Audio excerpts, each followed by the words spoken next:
लो दाओ। अंत में हम पहुंचे गए गोमंतक पर्वत। इसी की चोटी पर गुरु परशुराम का निवास है। किंतु कान्हा, तुम गुरु परशुराम से मिलने के लिए इतने उत्सुक क्यों हो? दाऊ, गुरुदेव से ही तो हमें वो अस्त्र शस्त्र मिलेंगे जिससे हम पूर्ण होंगे। उन्हीं अस्त्र शस्त्र के बल पर हम आने वाले युद्ध में विजय प्राप्त कर सकते हैं। प्राण प्यारे हो तो छोड़ दो पर्वत पर चढ़ाई की इच्छा। आज तक जो भी उस पर्वत पर गया वो लौट कर नहीं आया। संसार की ऐसी कोई भी बाधा नहीं जो हम दोनों भाइयों को गुरु परशुराम तक पहुंचने से रोक सके।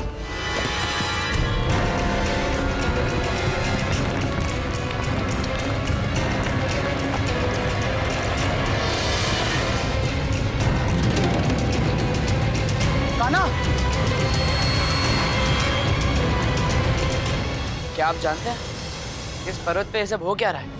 कौन कर रहा है ये सब? सावधान रहना, यह पर्वत है ही विचित्र। यहाँ हर वस्तु एक भ्रम है, छलावा है। यह सब एक माया जाल है। जो यहाँ आए यहीं प्राण देकर जाए।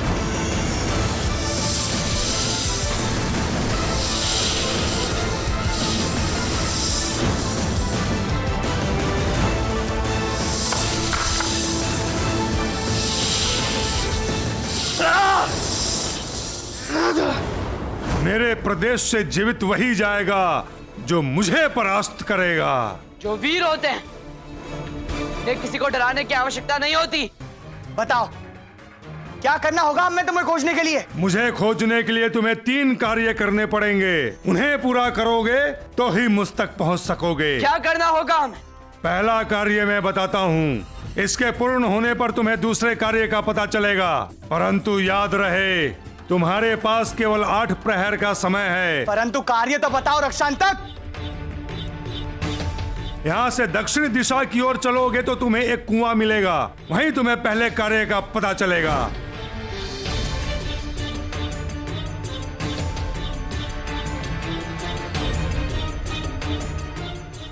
कुएं में एक नीलमणि, उसे निकालो, तुम्हें अगला कार्य मिल जाएगा। कान्हा,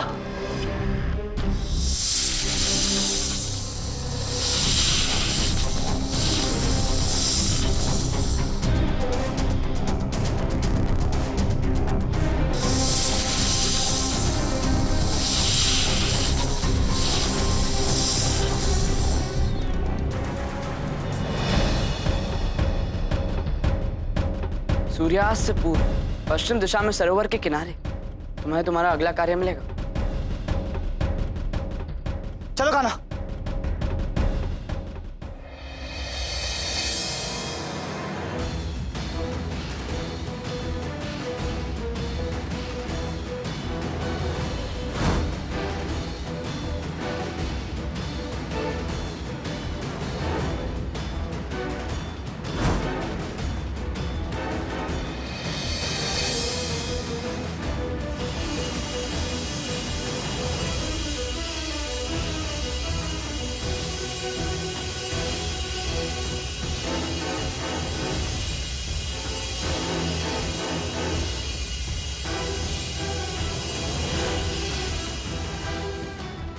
सूर्योदय के पहले सुनहरी कलगी वाले मुर्गे को हरे तोते से मिलाओ और मुझसे मिल पाओ। इसके पैर में ये क्या बंधा है? राजपत्र जैसा कुछ लगता है तो।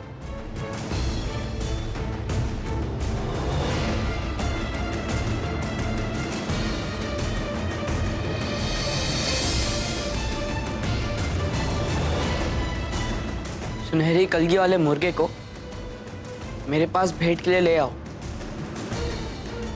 तोता तुम्हारा मार्गदर्शन करेगा। श्री कृष्ण और बलराम पहुंचे रक्षांतक के समक्ष।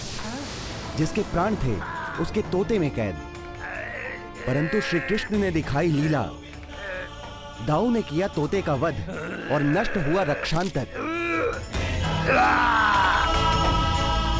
मेरी मृत्यु का बदला क्रांतक लेगा।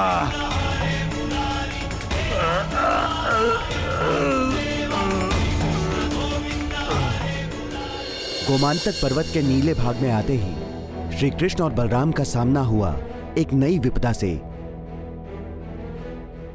सामने आओ कि अपने भाई रक्षांतक की मृत्यु से डर गए हो तुम। तुम बालकों ने मेरे भाई को परास्त कर दिया तो तुम्हें यह भ्रम हो गया है कि तुम मुझे भी परास्त कर दोगे। मैं रक्षांतक नहीं, आक्रांतक हूँ, आक्रांतक। सामने आओ, फिर देखते हैं कि तुम क्या हो। तुम्हें आत्महत्या करने की बहुत जल्दी है बालक, पर पहले ये सिद्ध तो करो कि तुम सचमुच हमसे लड़ने योग्य हो, फिर हम तुमसे युद्ध करेंगे। कैसे सिद्ध करें? तुम्हें 3 कार्य करने हैं। दूसरे प्रहर की समाप्ति के पहले तुम्हें अपने कार्य पूरे करने हैं। कार्य न करना चाहो या समय पर कार्य पूरे न कर पाओ, दोनों स्थितियों में तुम दोनों भाई मूर्ति बन जाओगे। किंतु कार्य क्या है? ये मेरे क्षेत्र के पेड़ पौधे या जीव जंतु ही तुम्हें बता देंगे।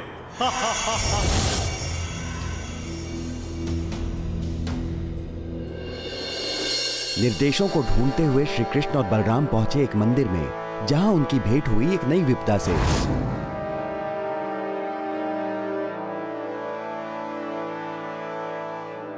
कमंडल आक्रांतक के पास पहुंचा। किंतु कान्हा, कमंडल तो यहाँ है ही नहीं।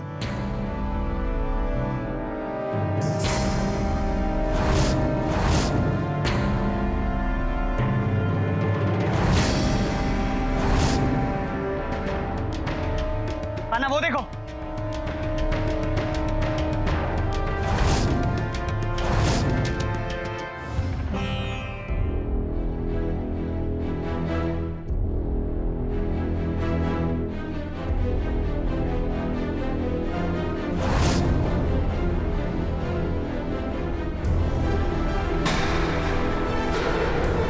जो भी मेरे हाथ से कमंडल लेने का प्रयत्न करेगा वो मृत्यु को प्राप्त होगा।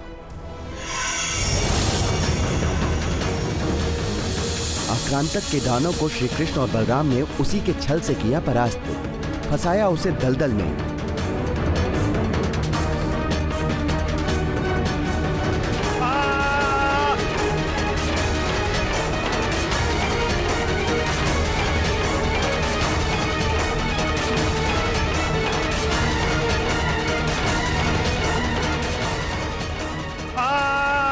कान्हा, हमें शीघ्र यहाँ से चलना चाहिए। समय कम है हमारे पास।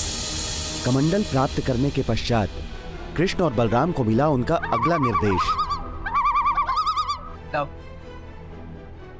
वो देखो।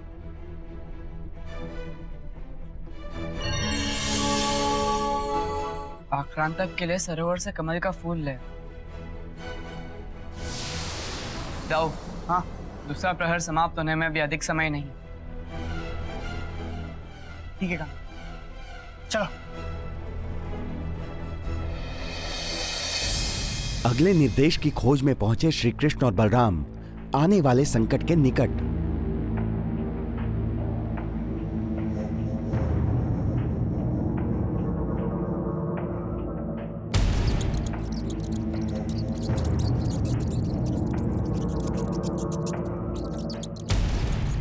शैतान मुश्कों ने कृष्ण और बलराम को घेरा, बनाने उनको अपना आहार।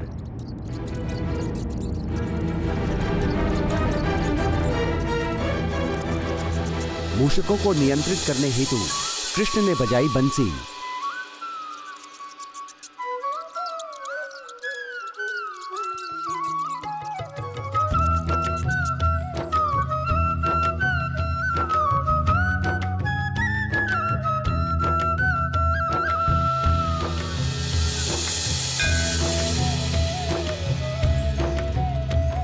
और दाऊ को प्राप्त हुआ कमल का पुष्प। पुष्प और कमंडल की प्राप्ति के पश्चात एक तोते ने पहुंचाया कृष्ण और बलराम को आक्रांतक के समक्ष।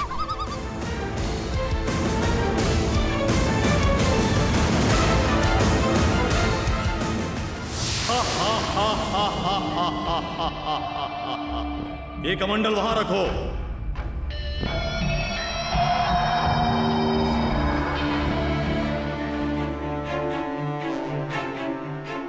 वो कमल का फूल इस कमंडल में डालो।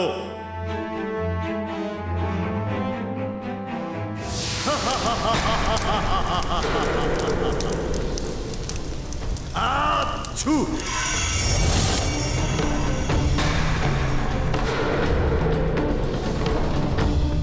मैंने जो तुमसे कमल का फूल मंगवाया था वो कमल का फूल नहीं बल्कि एक विशैला पुष्प था जिसे मैंने कमल का आकार दे दिया था। इससे जो धुआं निकल रहा है उससे तुम दोनों मूर्ति बन जाओगे। पर तुम कैसे बचोगे? मेरे पास मेरा सुरक्षा कवच है, ये देखो। दाओ, ऐसे ऐसे दिखाओ जैसे हम सचमुच मूर्ति बन गए।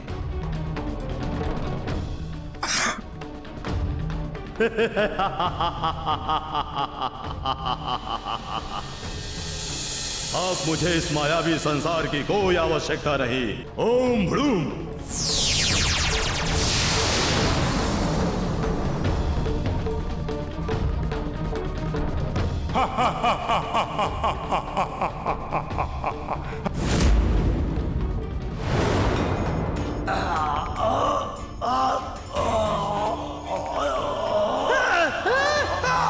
तुमने कहा था ना कि ये धुआं विषैला है, जो इसे सूंघता है मूर्ति बन जाता है। तो अब आ गई तुम्हारी बात।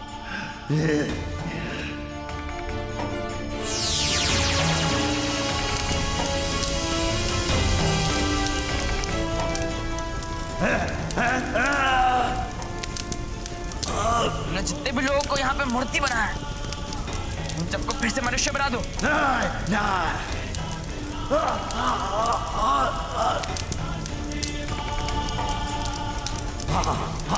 बना दो इंसान।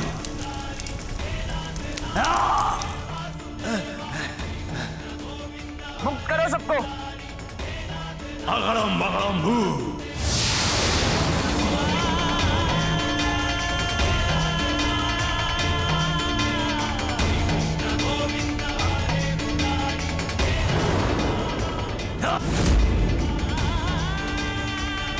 दाओ, परसों तक गुरु परशुराम के निवास पे पहुंचना है।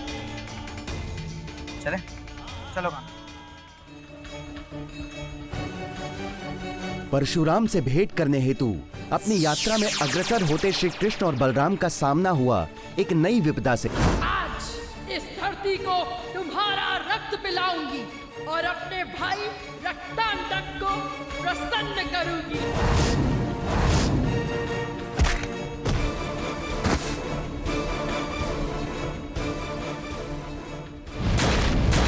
मायावी वन से निकलकर श्री कृष्ण और बलराम पहुंचे रक्तांतक की गुफा में।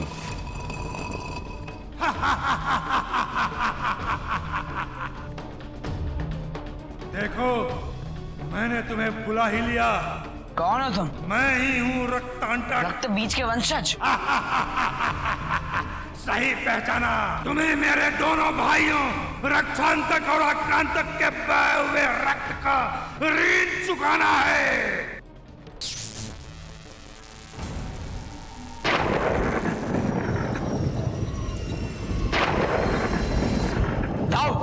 बुद्धि, युक्ति और शक्ति का प्रयोग।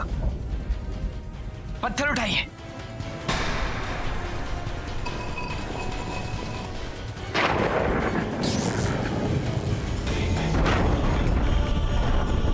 अपनी पराजय के पश्चात रक्तांतक ने चली अपनी चाल।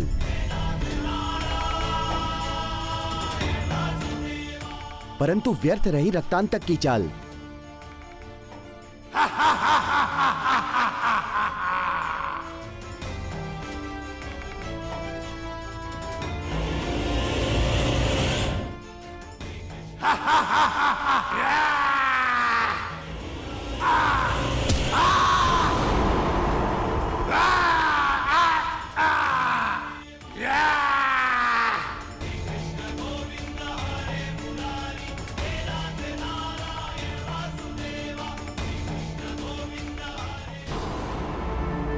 रक्तांतक के वध के पश्चात श्री कृष्ण और बलराम पहुंचे गोमांतक पर्वत की चोटी पे, जहां हुई भेंट परशुराम से। वहीं दूसरी तरफ जरासंध कर रहा था अत्याचार मथुरा वासियों पर। और इनके सर काटकर राजा उग्रसेन के यहां भेज दो, और साथ ही साथ उनको यह संदेश भी पहुंचा दो कि जब तक कृष्ण और बलराम उन बाकी 980 मथुरा वासियों को लेने यहां तक नहीं आएंगे, तब तक तब तक मैं इन मथुरा वासियों का वध करके इन्हें वन्य प्राणियों को खिलाता रहूंगा। उधर परशुराम ने दिया श्री कृष्ण को अस्त्रों का वरदान।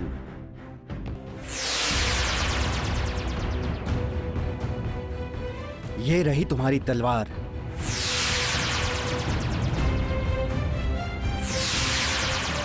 और ये रही तुम्हारी कमौदी गदा।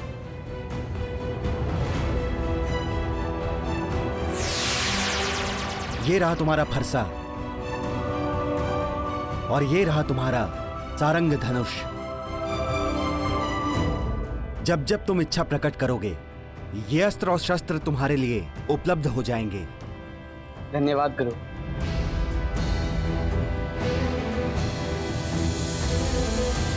श्री कृष्ण और बलराम, आप कहाँ गए थे?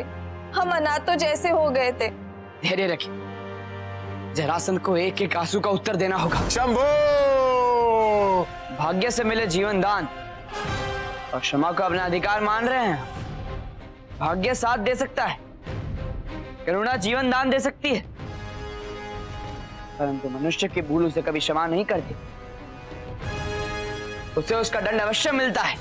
और अब से आपका अंत शुरू हो चुका। मुझसे तो युद्ध बाद में लड़ोगे, लेकिन उसके पहले तुम्हें यह सिद्ध करना होगा कि तुम मुझसे युद्ध करने के योग्य हो भी या नहीं।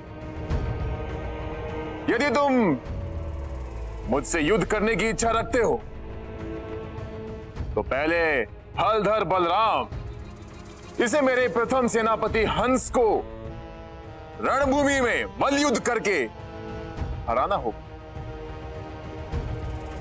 चतुर साहसी कृष्ण मेरे दूसरे सेनापति दुदुम्बी को हरा कर दिखाए। यदि तुम दोनों इसमें सफल हो गए तो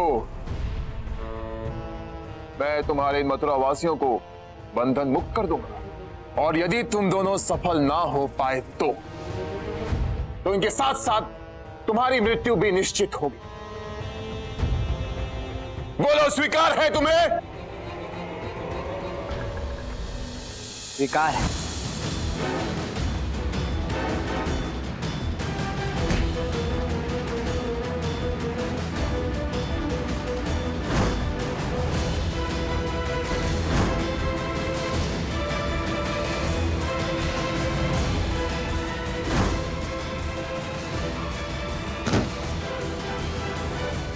दो, उसे शिव का वरदान है। पूरा शरीर तो पीड़ा से सुरक्षित नहीं हो सकता ना।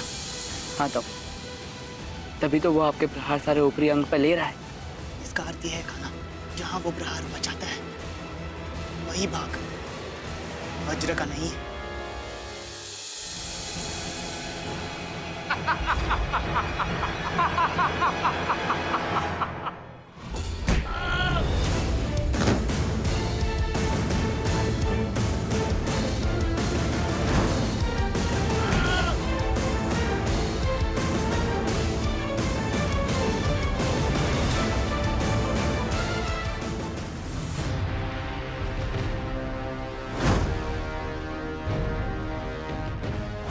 बलराम की विजय के पश्चात श्री कृष्ण और जरासंध के मंत्री दुदुम्भी के मध्य छिड़ी द्वंद्व।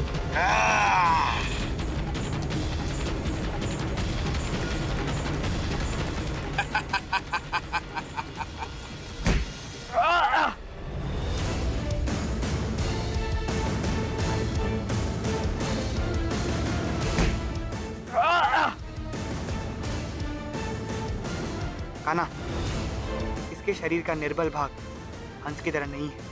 यदि उसके समान नहीं है, परंतु भापा श्री कृष्ण ने दुदुम्भी की चाल को और दिखाई अपनी लीला।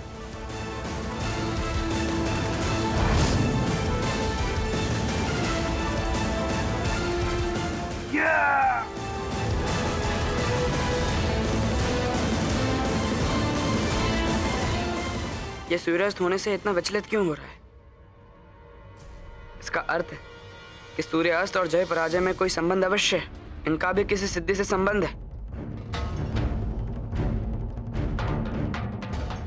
और श्री कृष्ण ने सूर्यास्त होने तक दुदुम्भी को दिखाई अपनी लीला। कहां भाग रहा है? आज मुझसे तू बच नहीं पाएगा। आज तेरी अंतिम संध्या है।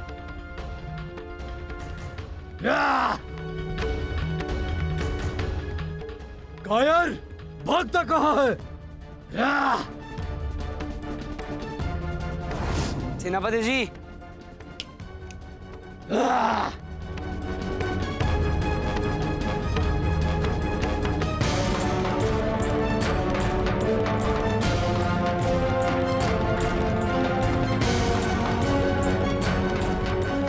श्री कृष्ण ने सूर्यास्त होने के पश्चात दुदुम्भी का किया वध और दिलाई सभी मथुरावासियों को जरासंध से मुक्ति।